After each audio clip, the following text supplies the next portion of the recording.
नमस्ते फ्रेंड्स। पिछले ब्लॉग में मैंने बोला था कि अगले ब्लॉग में मैं कार्तिक मास में विष्णु भगवान का क्या कनेक्शन है और कैसे उनके नियम हैं कार्तिक मास के साथ, वो मैं आपको बताऊंगी। तो आज का एपिसोड मेन उसी पर आधारित है। कार्तिक मास में विष्णु भगवान योग निद्रा से 4 महीने के बाद जग जाते हैं और अब अपने भक्तों पर असीम कृपा बरसाते हैं। इस मास में भगवान विष्णु पृथ्वी पर अपने भक्तों के बीच जल में ही निवास करते हैं। इसलिए कार्तिक माह में पवित्र गंगा नर्मदा स्नान का विशेष महत्व कहा गया है। इसके साथ ही स्कंद पुराण में वर्णित कथा के अनुसार भगवान महादेव और माता पार्वती का पुत्र कार्तिकेय ने तारकासुर का वध भी इसी माह में किया था। इसलिए इसका नाम कार्तिक मास पड़ा। इस मास में पवित्र नदियों में स्नान करना, दान, उपासना, हवन आदि करने से जातकों पर भगवान विष्णु के साथ माता लक्ष्मी की विशेष कृपा बरसती है, ऐसा हमारे पौराणिक कथाओं में बताया। कार्तिक मास में विशेष तौर पर भगवान विष्णु और लक्ष्मी माँ का पूजन करने का विशेष महत्व है। ऐसी मान्यता है कि इस महीने में पूरे श्रद्धा से प्रभु का चिंतन मनन करने से व्यक्ति के जीवन में सभी सुख समृद्धि मिलते हैं। तो धार्मिक दृष्टि से कार्तिक महीने को बेहद ही पुण्यदायक माना गया है और माता लक्ष्मी और विष्णु की आराधना की जाती है। विष्णु भगवान का पूजन करने से सुख समृद्धि का वास होता है। साथ ही एक उपाय भी सभी को करना चाहिए जो आर्थिक दिक्कतों से राहत मिलती है। और बताया गया कि ऐसी मान्यता भगवान विष्णु और माँ लक्ष्मी को कार्तिक माह बेहद प्रिय है। साथ ही तुलसी जी माँ लक्ष्मी का ही रूप मानी जाती हैं। कार्तिक महीने में तुलसी पूजन का विशेष महत्व बताया गया है। इसी माह में तुलसी विवाह भी होता है। इसके बाद से शादी विवाह का मुहूर्त शुरू होता है। कार्तिक महीने में तुलसी माता के विधिवत पूजा अर्चना करना बेहद शुभ माना जाता है। इस माह में आप रोजाना सुबह ब्रह्म मुहूर्त में उठकर और तुलसी माता का पवित्र जल से अर्घ्य दें।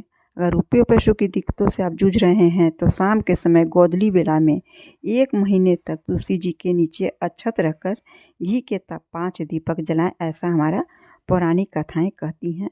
ऐसा करने से दारिद्र्य नष्ट होता है, विवाह में आ रही रुकावटें भी खत्म होती हैं। तुलसी माता को सिंदूर एवं लाल रंग के पुष्प चढ़ाएं और उपासना करें। तुलसी माता को श्रृंगार का सामान पान के पत्तों के साथ चढ़ाने से विवाह में आ रही अड़चनों को दूर और आर्थिक तौर पर मजबूत बनाया जा सकता है। ये सब हमारी पौराणिक धार्मिक शास्त्रों में ही लिखा गया है। तो हर चीज़ का हम कार्तिक मास को मोक्ष का द्वार भी कहा गया है कि इस महीने में 1 महीना पूजा करने से विष्णु भगवान का मोक्ष की प्राप्ति होती है। कार्तिक मास में त्योहारों का दौर भी शुरू हो जाता है। त्योहार में सबसे पहले करवा चौथ, फिर अहुई अष्टमी, रंभा एकादशी, धनतेरस पूजा, नरक चतुर्दशी, दीपावली, गोवर्धन पूजा, भाई दूज या सभी पर्व पड़ते हैं। देवोत्थान एकादशी, तुलसी विवाह, इस तरह से पूरे महीने 30 त्योहारों के साथ ही बीतता है। और विष्णु भगवान तो आप लोग जानते हैं कि योग निद्रा से जागते हैं, इसलिए अपनी भक्तों पर अपनी असीम कृपा बरसाते हैं। तो आज के ये में मैंने आपको बताया कि कैसे कार्तिक मास पड़ा, विष्णु भगवान का क्यों पूजा किया जाता है और कार्तिक मास में लक्ष्मी जी के पूजन के साथ साथ कुबेर जी का भी पूजन किया जाता है, जिससे आपके घर में धन धान्य हमेशा भरा रहे। और दीपावली के दिन, धनतेरस के दिन कहा जाता है कि गणेश जी, लक्ष्मी जी का, ये कुबेर जी का मूर्ति खरीदें या फ़ोटो खरीदें और उनकी विशेष पूजा करें धनतेरस के दिन। और